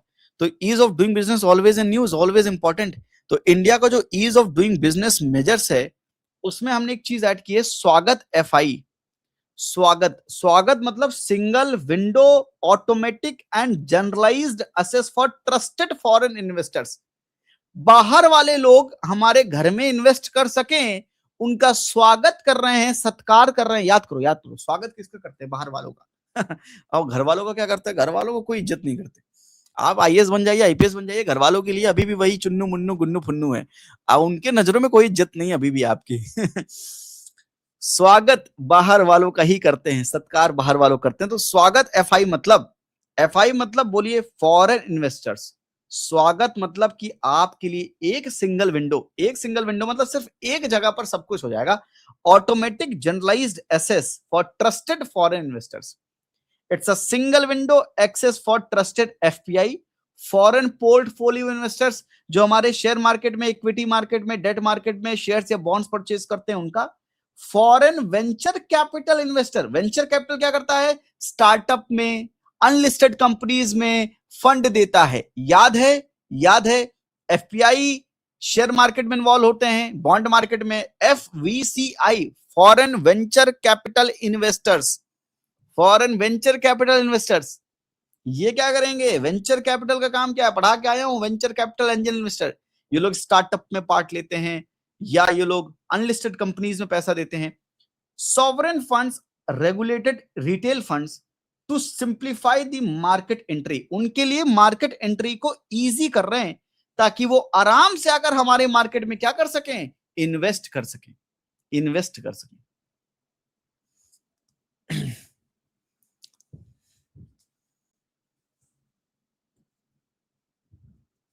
सर हल्का सा स्लो कर दीजिए, पूरा नहीं लिख पाए। अच्छा ठीक है भाई, पूरा लिख लो, मैं कहां भाग रहा हूं, आराम से लिखवाऊंगा, चिंता मत करो।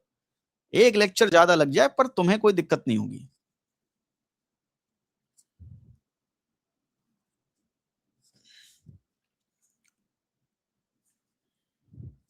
इंडिया मार्केट एक्सेस पोर्टल देख लो,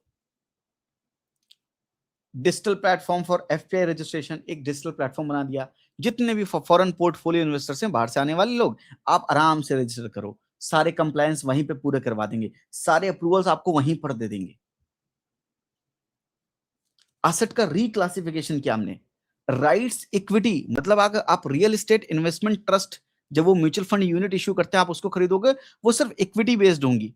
और इनवाइट्स हाइब्रिड होगा, इक्विटी प्लस डेट, ताकि आप फैसिलिटेट करो mutual fund investment in real estate and infrastructure. यही था ना, rights invoice, mutual fund unit issue करते थे, याद है आपको, म्यूचुअल फंड यूनिट इशू करके देते थे और उनसे पैसा लेते थे, याद है या नहीं।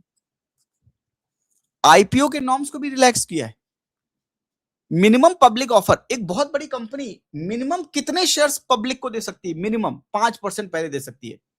तो सोचो 5% बहुत ज्यादा होता होगा।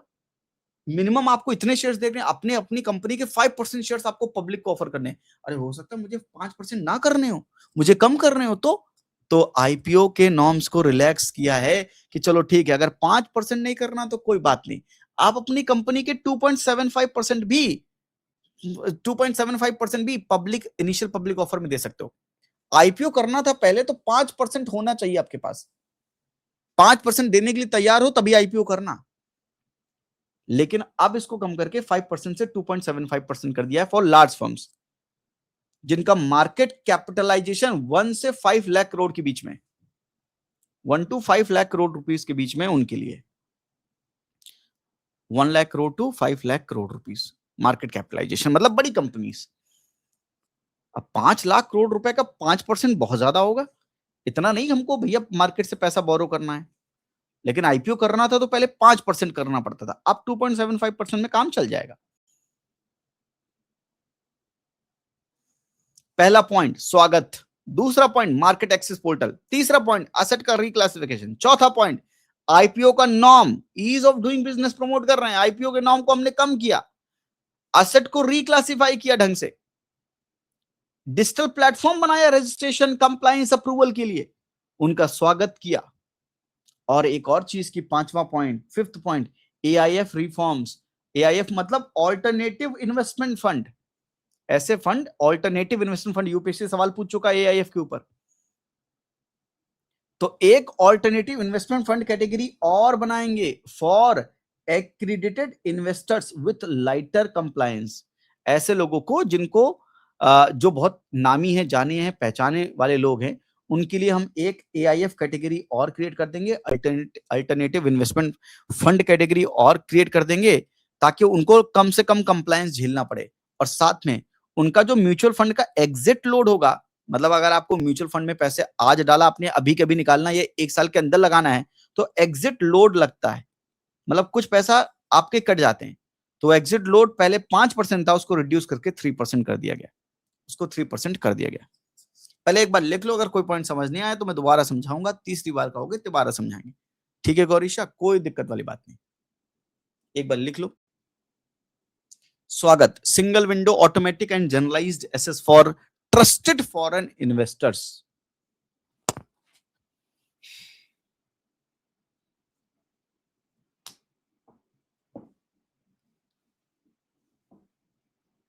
असेट रिक्लासिफिकेशन मतलब अगर आप रियल एस्टेटमेंट इन्वेस्टमेंट ट्रस्ट से आप म्यूचुअल फंड यूनिट्स इश्यू कर रहे हो, तो पैसा जो लगेगा वो इक्विटी में ही लगेगा, डेट में नहीं लगेगा, शेयर होल्डिंग ही मिलेगी, डेट में पैसा नहीं लगाएंगे आपका। और इनवाइट्स को हम कैसे कैसे हमने समझेंगे, इनवाइट्स को हाइब्रिड समझ सकते हैं कि आप उसका पैसा डेट इक्विटी दोनों में मर्ज करके समझ सकते हो। भाई आपने पैसा दिया और म्यूचुअल फंड यूनिट आपने इशू किया और आपको पैसा, याद है म्यूचुअल फंड किस टाइप के होते हैं, equity fund, debt fund, hybrid fund. तो राइट्स जो होगा वो इक्विटी फंड है और इनवाइट जो होगा वो हाइब्रिड फंड है, बस आपको इतना समझना है।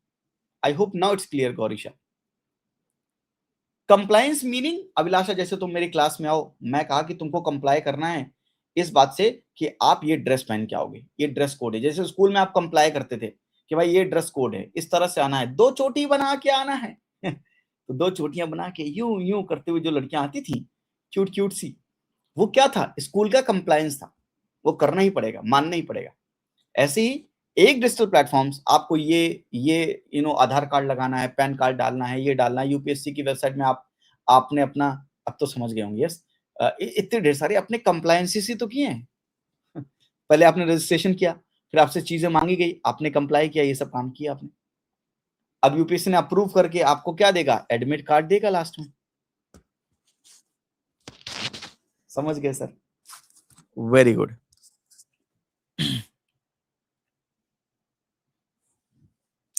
Understood, 5 point ease of doing business measures के अंडरस्टूड।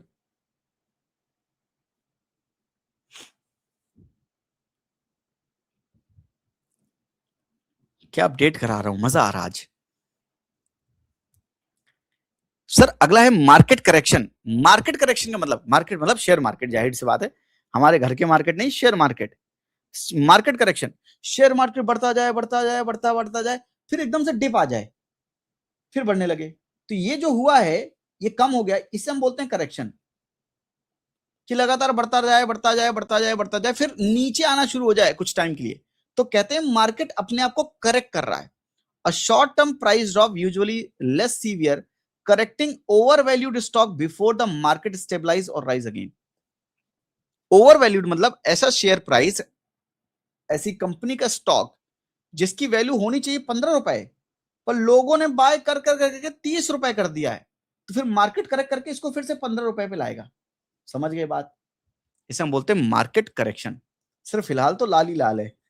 मार्केट करेक्शन ही हो रहा है। मार्केट करेक्शन, किसी की वैल्यू थी 15 रुपए और आपने बाय कर करके आपने 30 रुपए कर दिया, ओवर वैल्यूड हो गया है वो। अब उसको करेक्ट होना पड़ेगा, तो फिर लोग बेचना शुरू कर देते हैं। That's called market correction. Market correction silver में भी, गोल्ड में भी, सब में होता है मार्केट करेक्शन, बिल्कुल।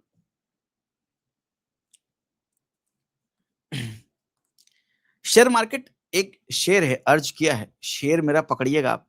अर्ज किया है राहत इंदौरी साहब का, बहुत खूबसूरत सा शेर है कि अफवाह थी कि मेरी तबीयत खराब है।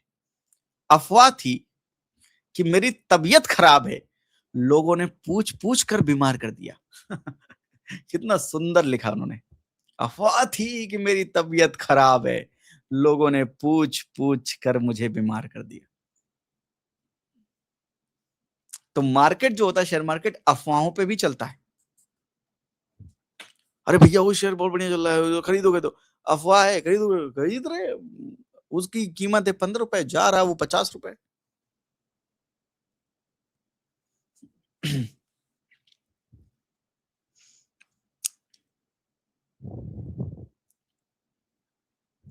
Yes sir.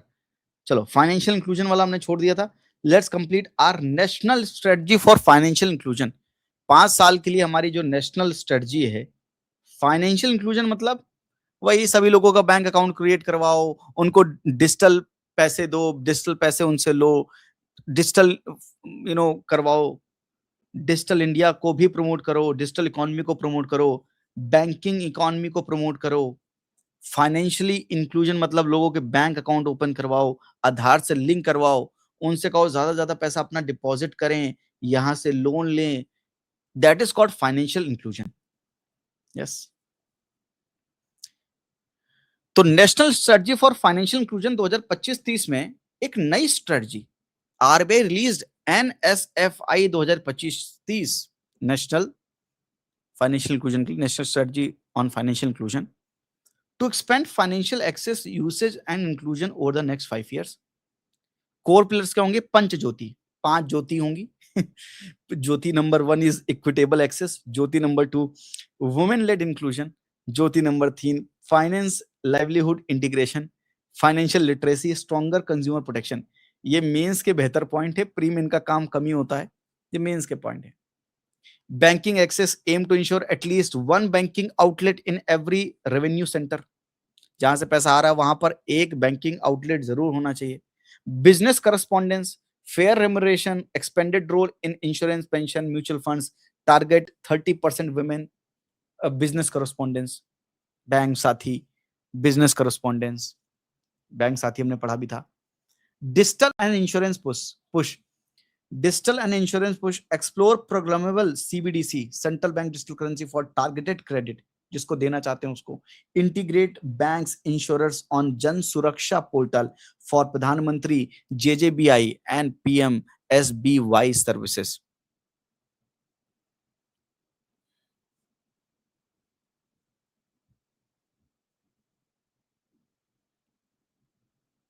जो जीवन ज्योति बीमा योजना एंड एसबीवाई का कोई बता सकता मुझे?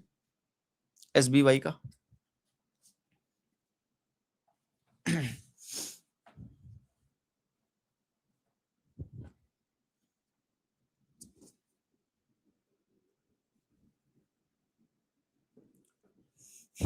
लिखा आपने? लिखा? इसको पूरा लिखिए आराम से।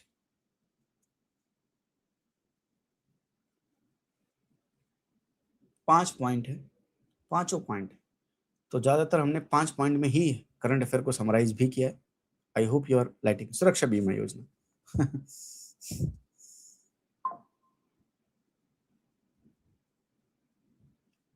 गुड बच्चों, good, very good. Short form आपको आते हैं, फुल फॉर्म आपको आते हैं।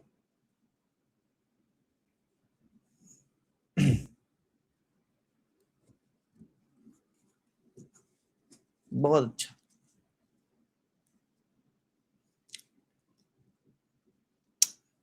डन।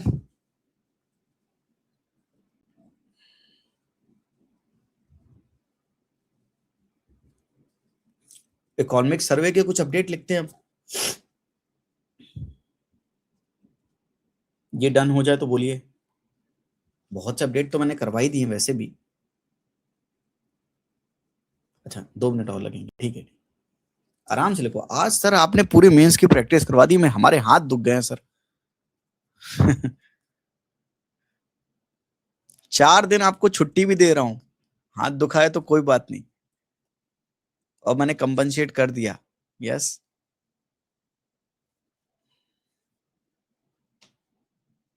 बिजनेस करस्पॉन्डेंस याद है अभय?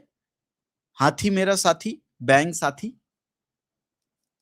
बैंक साथी, बैंक मित्रा, बैंक का मित्र, अनबैंक्ड रूरल एरियाज में आपको फैसिलिटी देता है, बैंकिंग फैसिलिटीज देते हैं।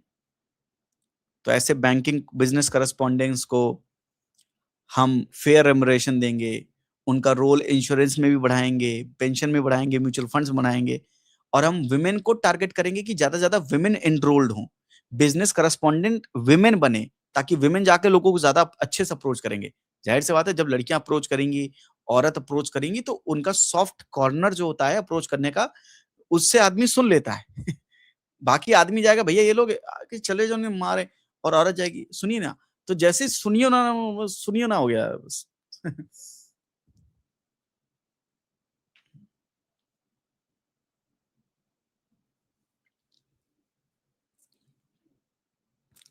करेक्ट प्रतीक, याद है तुमको? डन। सब लोग एक बार मुझे कमेंट सेक्शन में डन लिखो। और समझ में आ रहा है, बिना समझे कोई चीज लिखना नहीं। पंच ज्योति, 5 ज्योतिष मेंस के लिए इंपॉर्टेंट है। Equitable access, women led inclusion, financial finance livelihood integration, पैसे को जीवन से जोड़ दो, जुड़ा ही हुआ है, अब क्या जोड़ दें इससे ज्यादा। Financial literacy, strong consumer protection.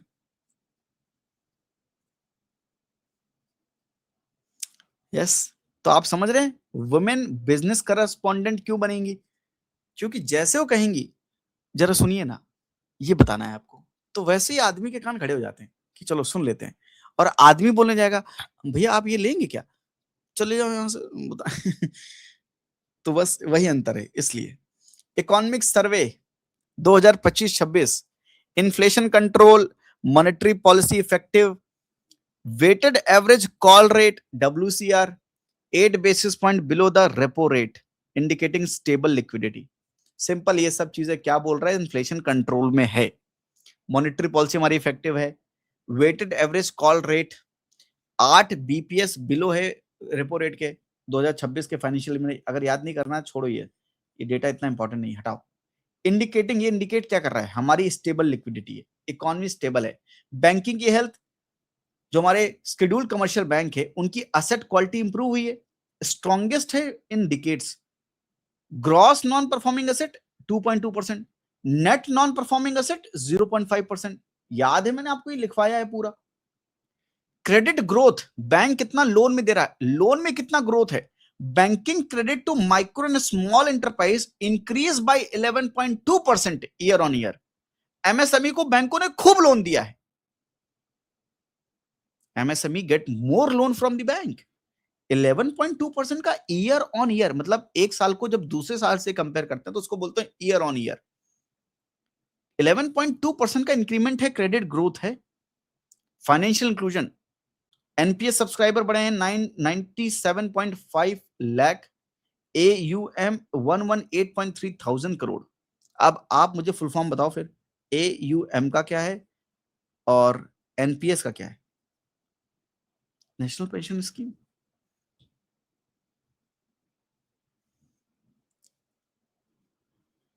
Insurance sector में total premium, life and non life, तो एक लाइफ इंश्योरेंस होता है, एक नॉन लाइफ इंश्योरेंस होता है, करेक्ट? वो कितना है? वो that is reached 11.9 lakh crore rupees in FY 25। तो इंश्योरेंस डेंसिटी, इंश्योरेंस इंटेंसिटी भी बढ़ रही है।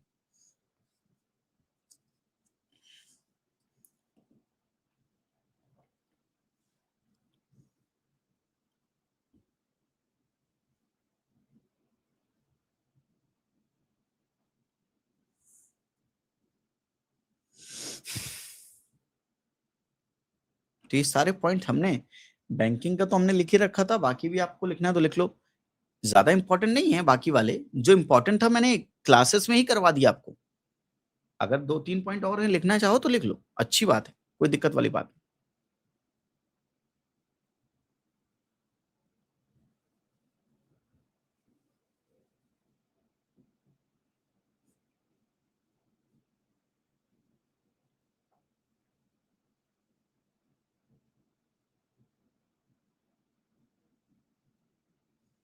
बताओ शेख, बताओ, तुमसे ही पूछ रहा हूं मैं, तुम ही लोगों से पूछ रहा हूं, मुझे तो याद नहीं है, तुम बताओ।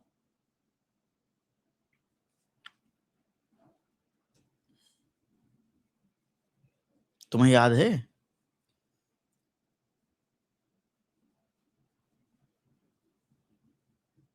चलो किसी को तो याद है। AUM is asset under management, asset under management. NPS तो मैंने बता ही दिया था, वही है जो बताया था आपको, नेशनल पेंशन स्कीम। एयूएम आपसे पूछा था, असेट अंडर मैनेजमेंट।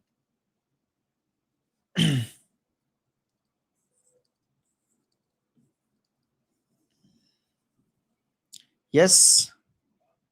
बजट का अपडेट, अरे भाई सब अपडेट देंगे एक साथ, सारे अपडेट देते हैं हम। बजट का अपडेट लिखिए। Banking committee, high level committee for reforms towards विकसित भारत बैंकिंग रोड मैप, तो एक बैंकिंग कमिटी बनाई जाएगी। इन्वेस्टमेंट लिबरलाइजेशन, इन्वेस्टमेंट को और लिबरलाइज करेंगे। PROI portfolio investment cap will increase by 10% individual and 24% aggregate in listed firms। अब आप मुझे बताओ ये क्या है? PROI,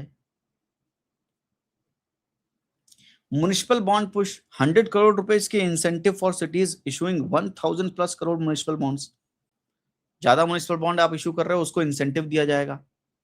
ट्रेड्स मैंडेट, ट्रेड्स बताओ, ये तो मैं बता चुका हूं आपको, ये तो क्लासेस में बताया था। TReDS mandatory platform use for CPSE MSME procurement payment to ease liquidity.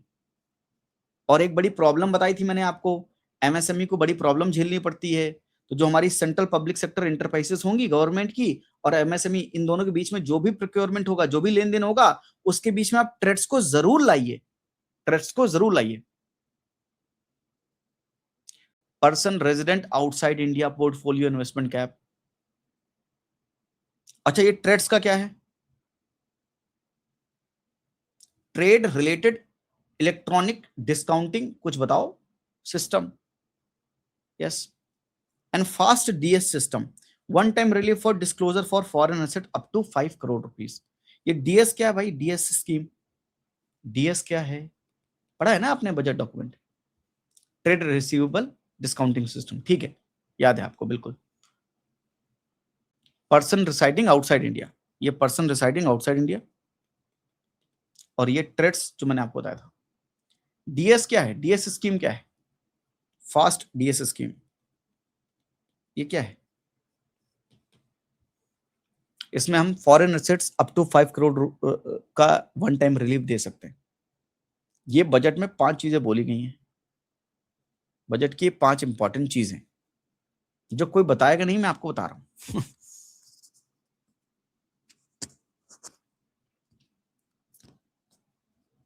And याद रखिए मैंडेटरी है ये, तुमको मैंने जानबूझ के कुछ वर्ड्स लिख के देता हूं अगर तुम ध्यान ना दे रहे हो। Mandatory platform, mandatory platform use करना ही पड़ेगा, इसको use, mandatory platform use.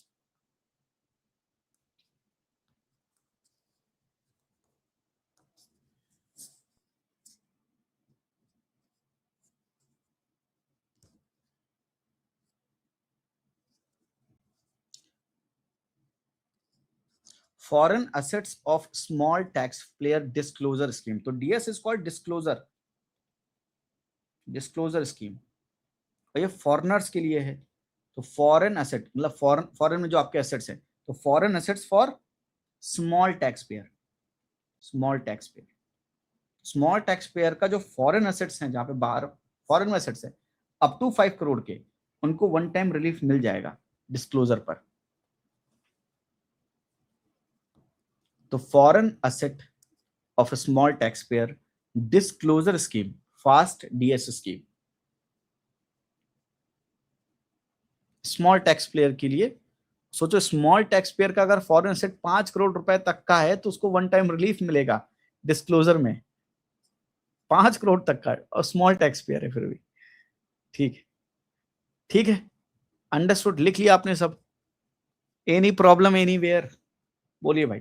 Budget के 5 पॉइंट 1 2 3, उंगलियां, 4 उंगली, एक अंगूठा, हाथ में 5 उंगलियां।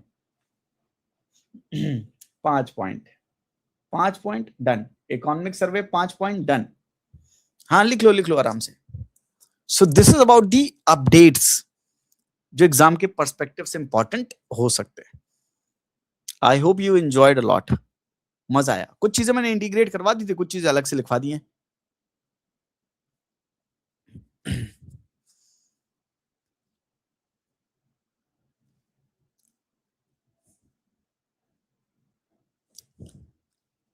Done done.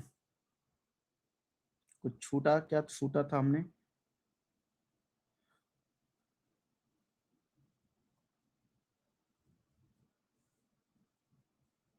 Liquidity, house hold date, ये क्यों छोड़ के आए? ये भी लिख लेते हैं अब।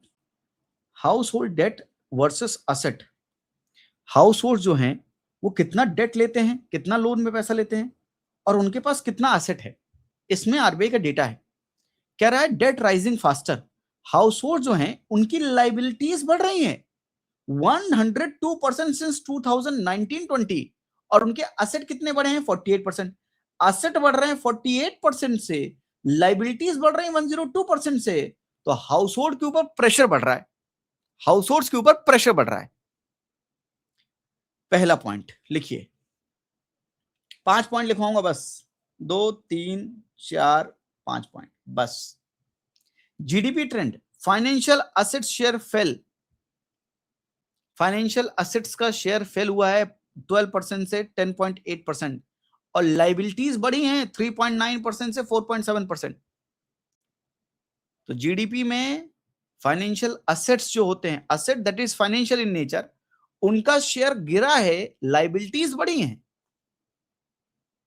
सेविंग की बात करें तो आज हम 5 डिकेड लो पर खड़े हैं, ड्रॉप टू 5 डिकेड, 50 साल के सबसे न्यूनतम, सबसे लोएस्ट पॉइंट पे खड़े हैं सेविंग के मामले में, इंडिकेटिंग बहुत ढेर सारा बोरो कर रहे हैं कंजम्पशन के लिए, बहुत ढेर सारा बोरो कर रहे हैं कंजम्पशन के लिए। ये 3 पॉइंट लिखिए, और 3 पॉइंट में कुछ चीज समझ में आई तो बोलिए।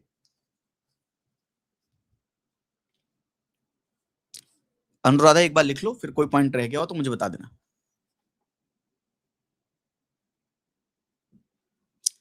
House hold debt versus asset, कितना हाउस होल्ड लोन में पैसा लेते हैं और कितना उनके पास असेट्स हैं।